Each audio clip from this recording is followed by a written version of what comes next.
দেবৰাজ কিয় কৰিছে আপুনি যজ্ঞৰ কাৰ্যসাধ জাতি তই অথন্তৰ মূল পতাই যজ্ঞ সম্পন্নৰ হেতু অন্ধ জোৱাই লভিলে নৱযুৱন তাৰ বিনিময়ত তই প্ৰতিদান স্বৰূপে দেৱবৈদ্যক যজ্ঞৰ ভাৱ যজ্ঞ আমাৰ কৰ্তব্য আৰু দেৱত্বৰক্ষণ আমাৰ দায়িত্ব অহংকাৰী তই স্বাৰ্থলোপী ভংগ তপস্বী বাহুৰে শিষ্টাচাৰ তই সৰ্বজন বিৰাজমান এই যজ্ঞস্থলী নকৰি কাকো সন্মান নিজৰে চৰিত্ৰ পখা কিছু তই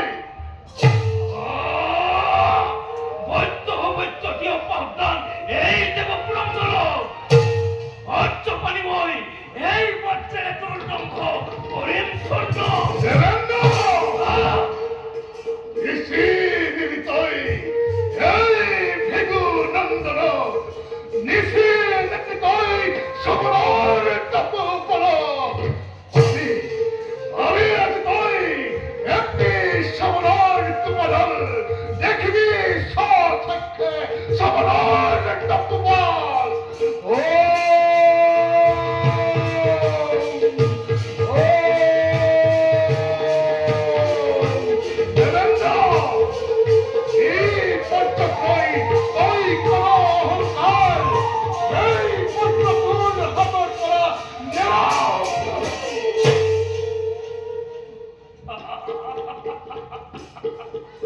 শ্ৰৱণ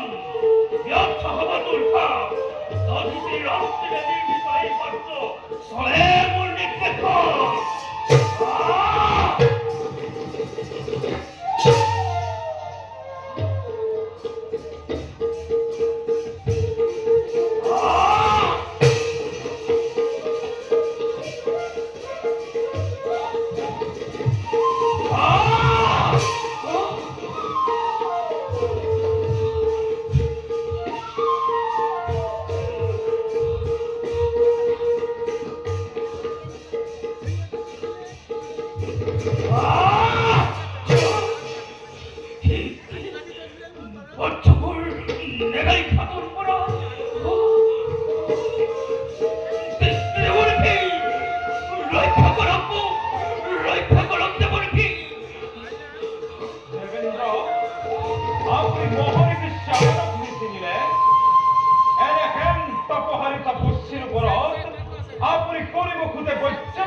আত্মশুদ্ধি অতিকে উত্তম দুখ তোমাৰ মই কৰিলো মাৰ্জনা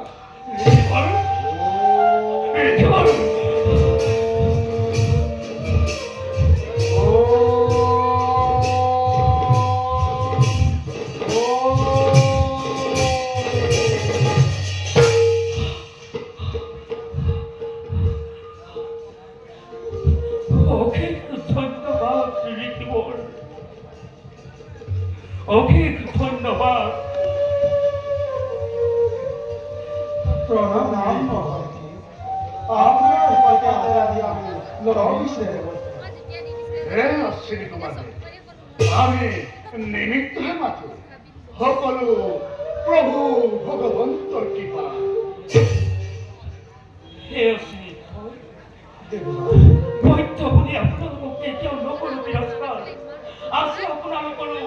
দেৱ সমাজত যোগ্য স্থান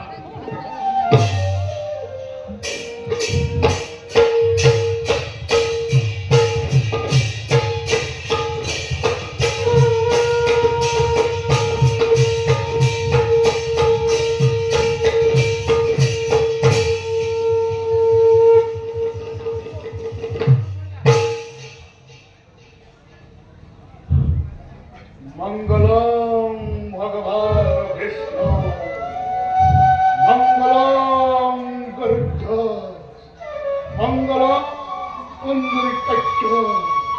মঙ্গলায় তনোহারে। হে ভক্তজন, আমার সাথে সৈক্য করা হজ্জাতির দ্বারা দেবত্ব করার প্রদান অশ্বিনী কুমার, শ্রবণের দ্বারা দর্প শূন্য করায় দেবেন্দ্র, দেখলাম জগত তপর ভক্তি কিবা আহিছিল দিগমন তবদ্ধ আমার সমিতে ব্যক্ত করিলে মনৰ অভিমান। আমি দিশবাসা দেবতার গল্প আর অশ্বিনী কুমারক ন্যায় করা দেবেন্দ্র হব। হে সকল পাখি লবা শিক্ষক ইয়ার পর নতুন দর্শ নকরি গর্ব নাশবতা ক্ষীণ দৃষ্টিরে তেহের অভিমান মুকুতি হবে রাজন দেবম